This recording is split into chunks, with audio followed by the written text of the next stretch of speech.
Ja meil on täna privileeg ja võimalus tulla jälle tagasi psalmide raamatu juurde, kus me oleme olnud viimased pühapäevad. Ja psalmide raamat on selline tore raamat, mõned jutlustajad on seda kirjeldanud justkui see on oma selline piibli sees justkui, see on nii rikas ja nii suur, täidetud nii paljude tõdedega, teoloogiliste tõdedega, mida me võime õppida. Seega see on hea, et me tuleme psalmide raamatu juurde. Ja see on küll mõeldud esmalt laulmiseks, need psalmid on kõik mõeldud selleks, et neid Jumala rahvas laulaks, aga siiski me võime neid ka lugeda, me võime nendest jutlustada, me võime nendest päästmise tõdesid välja ammutada. Ja me tuleme täna psalm 14 juurde ja ma loeksin alustuseks meile siit psalm 14. See ei ole pikk psalm, see on ainult 7 salmi on siin. Ja psalmist ütleb siin siis nii, psalm 14, laulu juhatajale, Taaveti laul, ehk see on kuningas Taaveti poolt kirja pandud. Ja ta ütleb nii, meeletu ütleb oma südames, Jumalat ei ole. Nad talitavad riivatult ja jõledasti, ei ole kedagi, kes head teeb. Issand vaatab taevast inimlaste peale, et näha, kas on mõistlikku, kedagi, kes otsib Jumalat. Kõik nad on taganenud üheskoos, nad on läinud raisku, ei ole kedagi, kes teeb head, mitte ühte ainustki. Kas siis seda ei mõista need, kes teevad nurjatust, kes söövad mu rahvast, nagu süüakse leiba? Issanda poole nad ei hüüa. Seal valdab neid hirm, sest Jumal on õigete sugupõlve seas. Viletsa nõu te saadate häbisse, aga Issand on tema varjupaik. Oh, et Iisraelile tuleks pääste Siionist. Kui Issand oma rahva vangipõlve pöörab, siis hakkab Jaakob ilutsema ja Iisrael saab rõõmsaks. Sellised sõnad. Vanadel kreeklastel oli selline tore ütlemine, et kui keegi tahab olla tark, siis ta peab teadma väga palju asju väga paljudest asjadest. Ja nii mingiski mõttes, nii mõneski kontekstis see tõesti nii on, sellepärast, et kui me tahame olla targad ja arukad, siis me ei saa olla täielikud justkui ignoraamused. Aga kui me mõtleme meie päästmise ja meie lunastamise peale, siis meie päästmise kontekstis on vajalik sisuliselt ainult 2 asja. Ja see on see esiteks, et me tunneksime Jumalat ja teiseks, et me tunneksime iseennast, et me tunneksime inimest. Ja inimese tundmine on see, millele me keskendume täna ja see on see, millele keskendub psalmist siin kuningas Taavet nendes sõnades, mida me lugesime.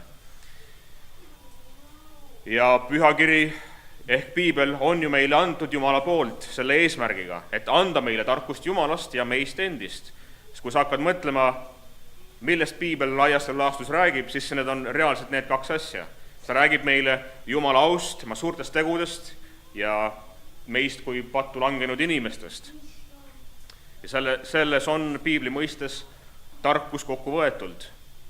Nagu 16. sajandi reformaator, meile enamikule tõenäoliselt tuntud, reformaator John Calvin ütleb oma instituutide raamatu algusest, ütleb, et tarkus kokku võetult tähendab tunda Jumalat ja tunda inimest, ehk tunda iseennast. Sest kui me tunneme Jumalat ja kui me tunneme iseennast, siis me oskame ka laias laastus kõikides muudes eluvaldkondades õigesti elada. Seega meie eesmärk täna on õppida tundma rohkem iseennast ja selle läbi näha ka Jumala suurt heldust ja armu meie vastu.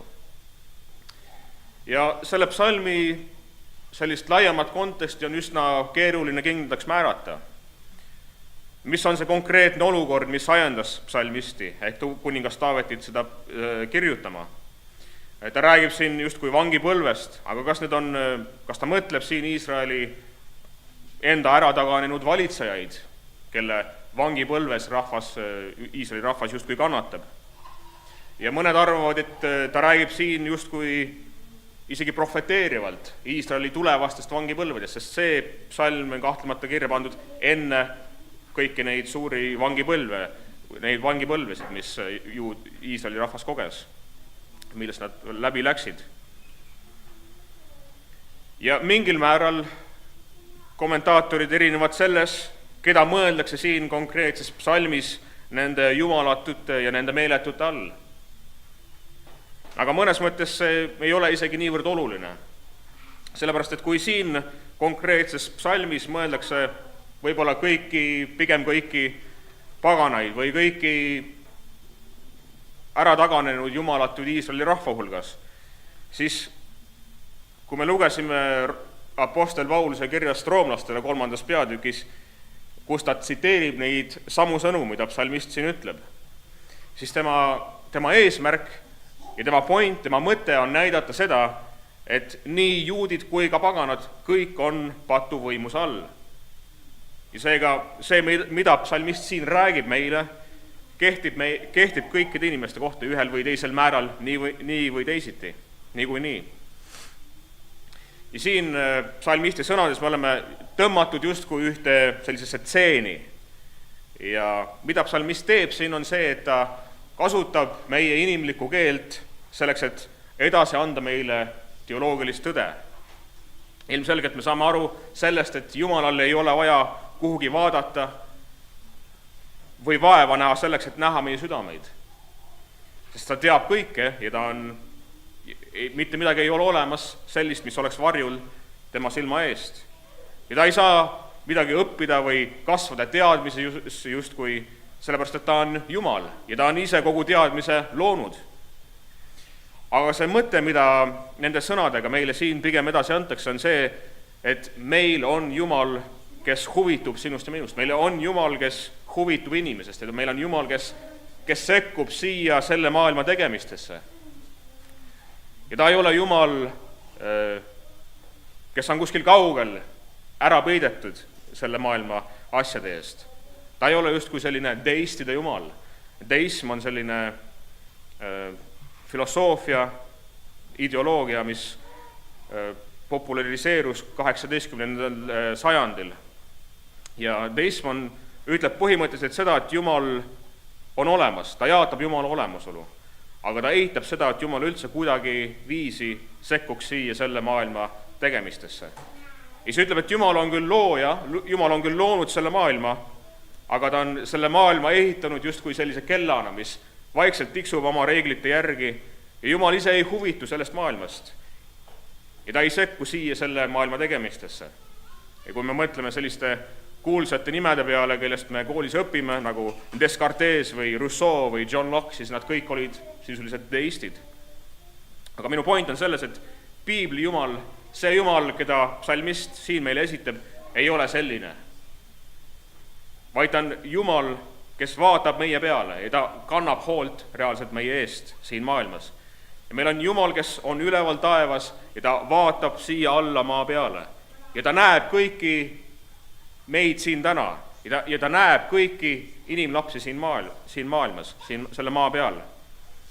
Ja tema hinnang, vaadates ülevalt taevast meie peale, tema hinnang on see, ei ole kedagi, kes teeb head, ei ole kedagi, kes head teeb. Mitte üht ainustki. Ta rõhutab seda 2 korda.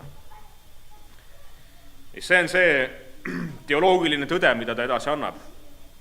Ja me ei räägi siin justkui hea tegemisest, kui vaestele annetamistest või mingistest muudest headest tegudest, vaid me räägime hea tegemisest kui Jumala auks elamisest.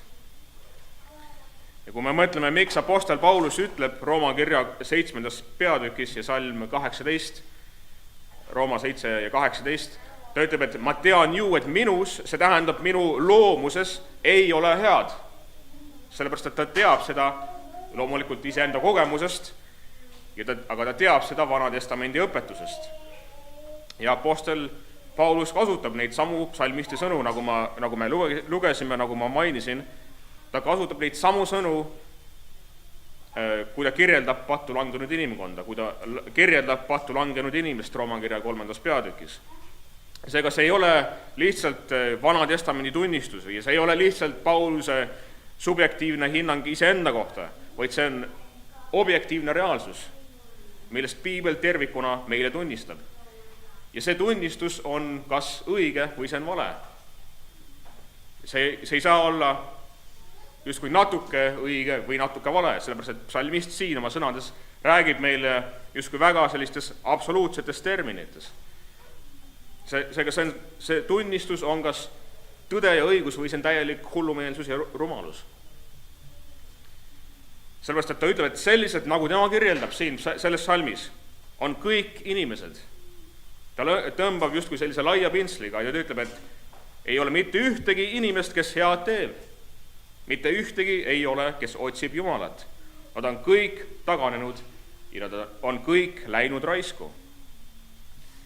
See pilt on põhimõtteliselt see, et kui sa lähed kuumal suvepäeval turule kala ostma, siin 6 aega tagasi, meil olid 30-kraadised soojad, ja sa lähed turule, sa ostad sealt külma hoonest kala, sa lähed välja, sa ostad seal veel mingisuguseid juurvilju, puuvilju, aga mis juhtub, on see 30-kraadise soojaga, see kala lihtsalt läheb raisku, see läheb pahaks. Ja kui sa koju jõuad, sa teed kilekoti lahti ja mis sealt vastu vaatab, sealt on roiskund kalalähk tuleb sealt välja. Ja mida sa teed sellega, sa võtad selle välja, sa viskad see prügikasti, sellepärast et see ei kõlba süüa. Sa saad kohe juba lõhnast sa saad aru, sa ei pea isegi maitsma, sa ei pea isegi vaatama, sa saad lõhnast aru, et see on roiskunud, see on raisku läinud. Ja mina ja sina oma patuses seisundis mõnes mõttes oleme nagu see raisku läinud kala. Ja mõnes mõttes, kui me mõtleme nende psalmisti sõnade peale, mida ta siin ütleb, siis see tundub justkui nii, mingis mõttes nagu uskumatu või me mõtleme justkui, et kuidas ta saab nii öelda, kuidas ta saab midagi sellist öelda. Sest isegi kui tema päevil kõik olid sellised, siis kust tema teab, et 2000 aasta pärast mina ja sina oleme täpselt samasugused. Ja mõnes mõttes psalmisti sõnad kõlavad justkui ülima arrogantsusena isegi. Juhul, kui ta ei eelda ja ta ei tea kindlalt seda, et kogu inimkond langes koos Aadamaga. Kui ta ei eelda seda, et Aadamaga koos langes ka tema ja kogu meie tervikuna inimkond. Ja minu point on selles, et ta teab seda, sellepärast, et ta teab, et kui Aadam, kes on meie kõikide esiisa, kui tema tegi pattu, siis ta ei teinud seda lihtsalt justkui indiviidina iseendale. Ja ta ei andnud meile justkui lihtsalt halba eeskuju, vaid koos Aadamaga langes koos kogu inimkond tervikuna. Sina ja mina langesime koos Aadamaga. See on see, millest Paulus räägib Roomakirja 5. peatükis ja salmis 12 ja 18, kui ta ütleb, et ühe ainsa inimese kaudu on patt tulnud maailma. Ja ta ütleb, et ühe üleastumise läbi tuli kõikidele inimestele surmamõistmine. See on see, miks apostel Paulusele ei ole raske nõustuda nende psalmisti sõnadega siin ja neid samu sõnu tsiteerida Roomakirja 3. peatükis, sest ta omab samasugust teoloogilist vaadet pattu langenud inimesest. Ja minu üleskutse täna on see, et ka meie omaksime samasugust sellist realistlikku vaadet iseendast kui pattu langenud inimestest. Mitte sellepärast, et seda on niivõrd lihtne või tore või ilus uskuda, mitte üldsegi nii. Ja mina täna ei söendaks rääkida nendest asjadest, millest ma räägin, kui see ei oleks Jumal ise oma sõnast, kes neid asju ütleks. Sest Jumal oma sõnas ise ütleb meile, et meie kõik oleme üheskoos taganenud. Nüüd küsimus tekib, kas see tähendab seda, et meie kõik oleme niivõrd halvad ja niivõrd rikutud, kui me vähegi olla saame? Kas see tähendab seda, et siin selles maailmas praegusel hetkel ei ole mitte kedagi, kes otsiks Jumalat siin maa peal? Ja selline on paljude inimeste arusaam reformeeritud teoloogiast, sellepärast, et me ütleme, et inimene on täielikult patu poolt rikutud. Aga me ei mõtle selle ajal ilmselgelt seda, et me oleme nii halvad, kui me üldsegi olla saame. Seega usu mind, sa saad olla veel halvem, kui sa praegu oled. Sa saad alati olla rohkem patune, kui sa praegu oled.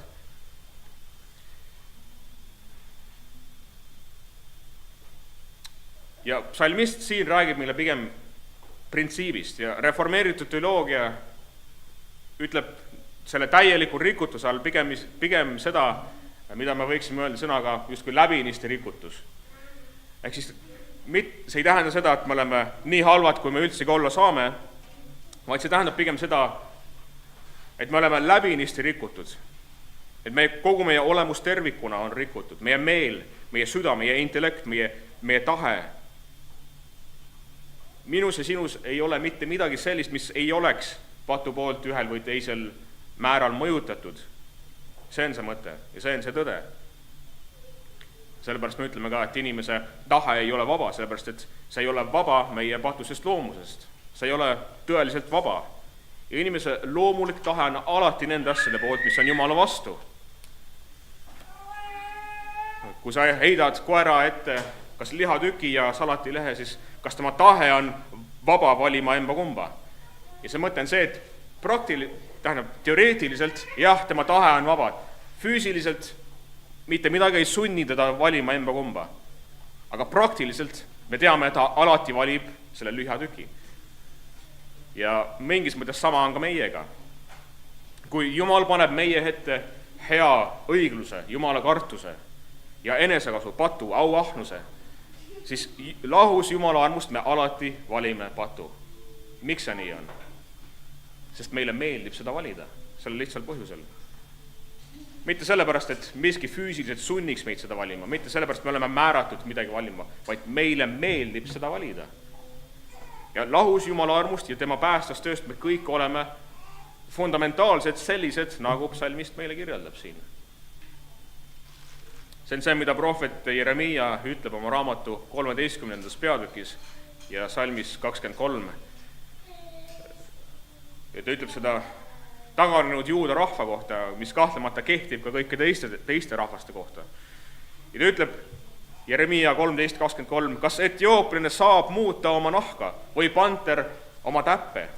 Sel juhul saaksite ka teie teha head, kes te olete harjunud tegema kurja. Ja siin ilmselgelt tegemist on retoorilise küsimusega. Ilmselgelt panter ei saa muuta oma täppe ja etiooplane ei saa muuta oma naha värvi. Samamoodi nagu mina ja sina ei saa muuta ennast etiooplaseks, mina ja sina ei saa muuta oma naha värvi millekski teiseks. Ja mina ja sina ei saa muuta oma südameid. Meie ei saa muuta iseennast justkui headeks. Ei ole kedagi, kes otsib Jumalat. See on see, mida ta ütleb. Kui me mõtleme selle maailma religioonide peale, siis nad tihti justkui esitavad endid kui sellised Jumalat otsivad religioonid. Nad otsivad teed kuhugi päästmisesse, mingisugusesse õndsusesse. Aga Jumala hinnang, kui ta vaatab selle peale, on täpselt vastupidine. Ta ütleb, et Jumala otsijat ei ole olemas. Ja mingis mõttes see, mida maailma religioonid teevad, on püüd enda tegudega midagi ära teenida. Oma olemuselt nad on kõik samasugused. Kui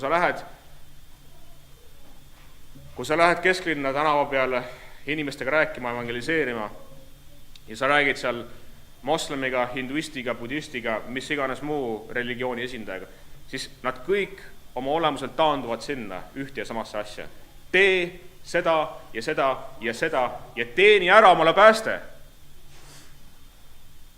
Või teeni ära omale mingisugune parem igavik või tulevik.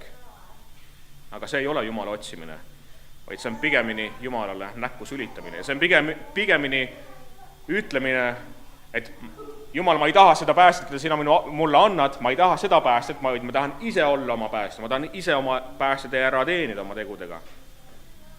Ja selles mõttes on ateistidega isegi mõnikord lihtsam rääkida, sellepärast et nemad vähemalt isegi ei väida, et nad otsivad Jumalat. Nad isegi vähemalt ei teeskle, nagu nad otsiksid Jumalat.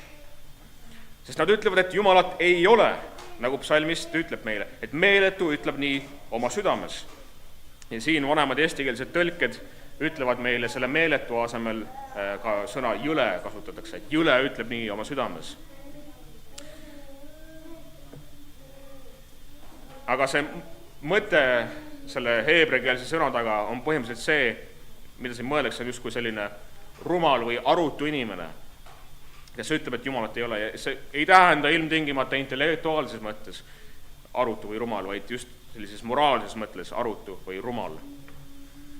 Nagu psalmis 10 ja salm 4, psalm 10 ja salm 4 ütleb, psalmist ütleb, õel hoopleb oma ülbuses ja ta ütleb seda, tema kättemaksu ei tule, Jumalat ei ole, need on kõik tema mõtted.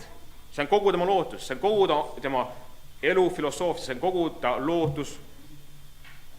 tema lootuse olemus. Kõik, mida ta mõtleb, kõik, mida ta loodab kogu oma elupäevad, et Jumalat ei ole. Nüüd me võiksime küsida, miks ta seda ütleb. Kas ta teab, et Jumalat ei ole olemas? Ei, ta ei tea seda.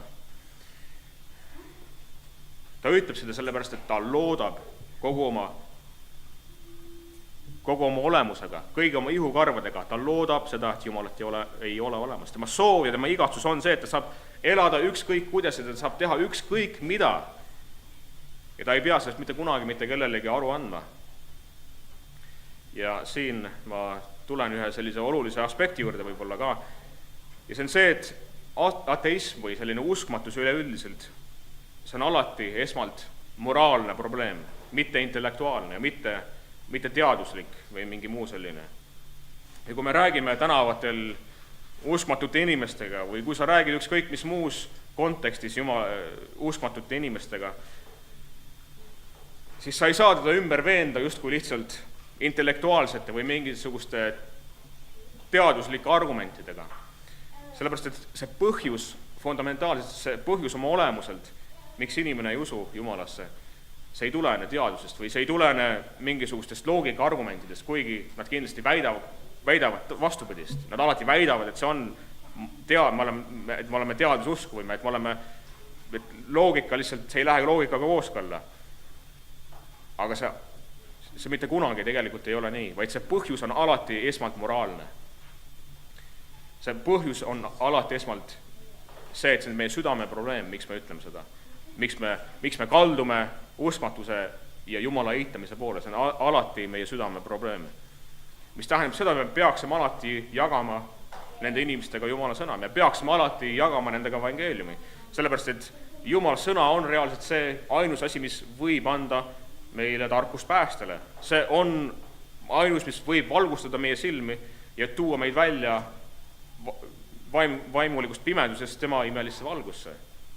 Ja kõik muud argumendid on mingis mõttes ka head ja nad on omal kohal ja tõesti võivad panna inimest mõtlema, aga nad ei pööra tema südant. Sest ainus see, mis võib pöörata inimese südant, on Jumala enda sõna. See on see evangeeliumi sõnum ise. Ehk siis psalmist ütleb meile laias laastus seda, et meie oleme rikutud inimesed, minus ja sinus ei ole head. Ja kui ta vaatab meie peale, siis ta ei näe Jumala otsijat. Seda lihtsalt ei ole olemas. Vaid ta näeb pigem surnud ja ära kuivanud luid, nagu prohvet Hesekiel meile oma raamatus kirjeldab, ära taganenud Iisraeli rahvast. Ja kui sa täna mõtled seda, et ei tea, kas see asi ikka nii hull on, siis sa lihtsalt ei näe oma südame vatusust, sa lihtsalt ei näe seda. Ma mäletan, ma kuulasin ükskord ühte jutlust ja see jutlustaja ütles mitte küll sõna-sõnalt niimoodi, aga tema mõte oli põhimõtteliselt see, mida ta ütles, oli see, et mina täna tunnen ennast 100 korda rohkem patusena kui siis, kui ma kord pöördusin, siis, kui ma kord kristlaseks sain. Ja see oli üks vana pastor oma 70. eluaastates ja ta oli tõenäoliselt juba 50 aastat olnud kristlane. Ja ma mäletan seda, et kui ma seda kuulsin, siis see tundus justkui niivõrd kuidagi imelik, kuidagi mõtlema panev. Sest sa ei peaks mitte saama pühamaks ja pühamaks, mida kauem sa oled kristlane. Aga kui ma hakkasin järele mõtlema, siis ma hakkasin mõtlema kas või oma enda elu peale, iseenda südame peale, siis ma sain aru, et tõepoolest see tegelikult ongi nii. Ja ma võin öelda, reaalselt mina tunnen ennast nii paljuski mõttes rohkem patusena kui kunagi siis, kui ma pöördusin. Ja see on täiesti normaalne, et see nii on ja see on täiesti normaalne, kui sa nii tunned. Sellepärast, et mis juhtub, mida kauem sa oled kristlane, mis siis juhtub? Jumal muudab sind rohkem ja rohkem Jeesuse sarnasemaks ja sa muutudki pühamaks ja pühamaks. Aga mis juhtub siis, kui sa muutud pühamaks ja pühamaks?